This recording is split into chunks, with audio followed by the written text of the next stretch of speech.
about cell. Ukimuona anainama, anainuka, anaona haya.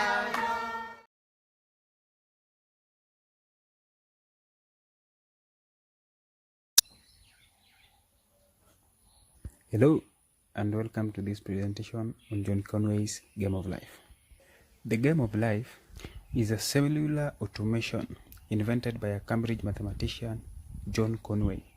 This game consists of a collection of cells based on a few mathematical rules. The cells can live, the cells can die, or multiply. Depending on the initial conditions, the cells form various patterns throughout the course of the game. Now, let's have a look at the rules of the game. This game consists of 4 rules that determine if a cell lives or dies. All depends on how many of that cell's neighbors are alive. The first rule on birth. Now, on the birth of a cell, each dead cell adjacent to exactly 3 live neighbors will become live in the next generation. For example, let's use the grid here. Using yellow post-it to present a live cell, a no post-it to present a dead cell, and a blue post-it to underline a newborn cell, which then just becomes a normal cell in yellow. For example, if we have cells in this configuration, the rule states that each dead cell adjacent to 3 live neighbors will become live in the next generation. Now, in this case, the neighbors mean left, right, to the top, to the bottom, and diagonal. And in this configuration, we only have one dead neighbor that is adjacent to 3 live neighbors, and that is here. So we have one newborn, which then becomes live in the next generation. The next rule on death by isolation states that each live cell with 1 or fewer live neighbors will die in the next generation. Now let's look at the cell neighboring one live cell with the remaining neighbors dead. Applying the rules, this cell dies because it is isolated. Because there are only 2 cells alive in the board with only 1 live neighbor, and there are no dead cells that could possibly have 3 live neighbors, there will be no births, even with a single cell on board with 0 live neighbors. So all starting configurations with only a single cell will only contain dead cells in the next generation because of isolation. Let's look at the third rule, death by overcrowding. This rule states that each live cell with 4 or more live neighbors will die in the next generation, as if by overcrowding. For example, this. Applying the rules, a new cell is born here because it has exactly 3 live neighbors, while this cell dies because it has 4 live neighbors. Same to this cell here because it has 4 live neighbors, and another new cell is born here because it has 3 live neighbors. Following the rules, this cell dies because of isolation. It had only 1 neighbor that is alive. Same to this cell here. In the next generation, a new cell is born here because it has exactly 3 live neighbors, while this cell dies because of isolation. The same to this. And our new configuration, this. In this particular configuration, continuing with the rules, we know that they all die in the next generation. Why? Because in this case, each cell will only have a maximum of 1 live neighbor. There will be no births since there are fewer than 3 live cells. So all the initial configurations will die in the first in this last generation. And here is the 4th rule, survival. This rule states that each live cell with either 2 or 3 live neighbors will remain alive for the next generation. For example, this configuration. In this configuration, each cell has 3 live neighbors. Cell 1 here has cell 2, 3, and 4 as the neighbors. Cell 2 here has cell 1, 3, and 4 as the neighbors.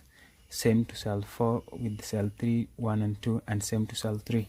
And most importantly, all these rules apply to all the cells at the same time. So we have births as if by reproduction, death by isolation as if by underpopulation, death by overcrowding as if by overpopulation, and survival.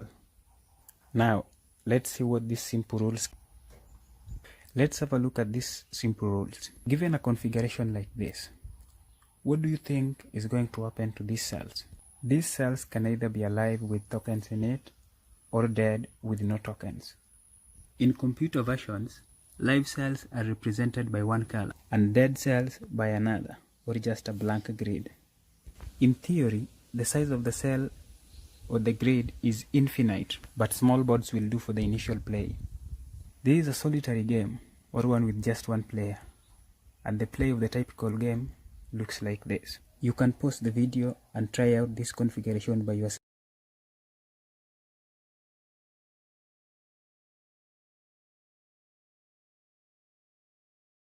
Let's apply the rules.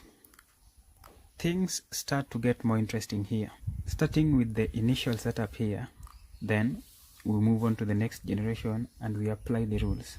Most configurations of 3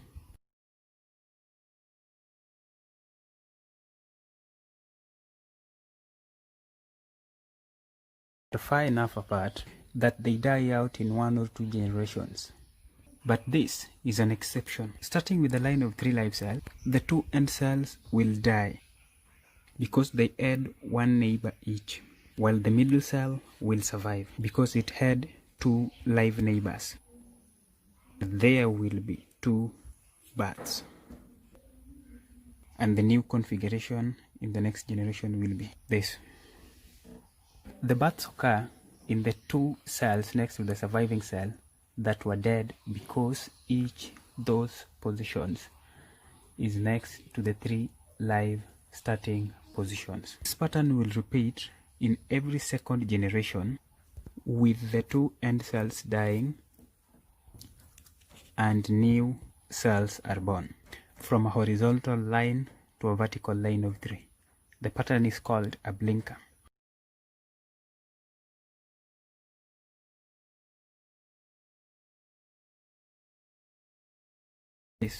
While this one, as we had looked before, it becomes stable.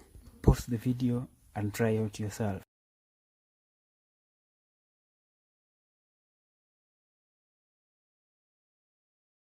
Applying the rules, the 2 live cells here die because of isolation and will remain with 1 live cell in the next generation. The remaining live cell die because of isolation because the cells were further in the initial configuration. While with this pattern, a new cell is born here because it has exactly 2 live neighbors, while this cell will die together with this because of isolation, giving us the arrangement in the next generation. While this also reduces to nothing, all the cells die because of isolation.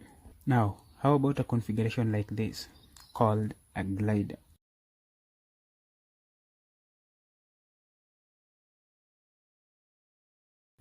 Now stop the video here and try applying the rules. You can also try the first steps of the glider here, pausing the video. Applying the rules, a new cell is born here and here, while this cell dies of isolation and this one here, giving this as the next generation. In the following generation, a new cell is born here and here, while this cell dies because of overcrowding and this one dies because of isolation, resulting to this as the new configuration.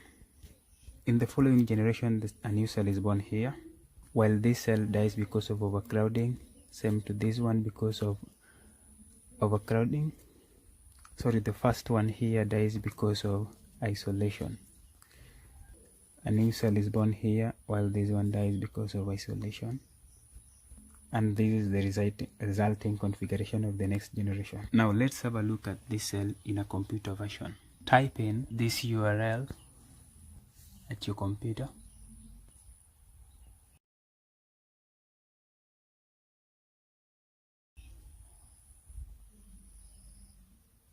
Then play full screen.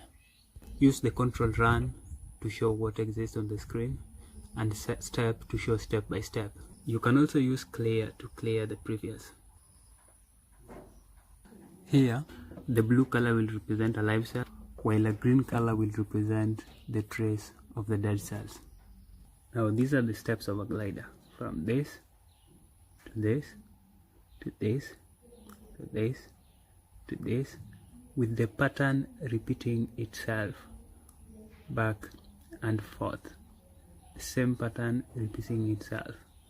Now we can run to show how it glides on the screen. Now that is how interesting these rules apply. Have a look at the pattern. Thanks for watching. Try for yourself. Have fun.